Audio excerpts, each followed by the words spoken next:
Hi guys, welcome back to one more mini blog. ఈరోజు టేస్టీగా ఉండే చేపల పులుసు రెసిపీ అయితే మీతో షేర్ చేస్తున్నా. దీనికోసం మసాలా అయితే రెడీ చేసుకుందాం.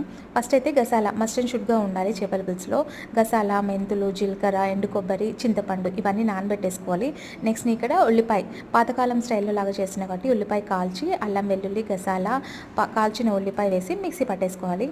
సో అది పక్కన పెట్టేసుకొని చేపలను అయితే మంచిగా వాష్ చేసుకొని దీంట్లో కళ్ళుప్పు, పసుపు, కారం అయితే కొంచెం ఎక్కువ యాడ్ చేసుకోండి. మనం చింతపండు పులుసు వేస్తాం కాబట్టి కారం ఎక్కువ పడుతుంది. సో ఇవన్నీ కలుపుకోవాలి. నెక్స్ట్ ధనియా పౌడర్ యాడ్ చేసుకుంటున్నా. దీంట్లోనే మనం సపరేట్గా పోపు పెట్టాం కాబట్టి దీంట్లోనే ఆయిల్ కూడా యాడ్ చేసుకోవాలి. నేనైతే 4 టేబుల్ స్పూన్ ఆయిల్ వేసుకున్నా.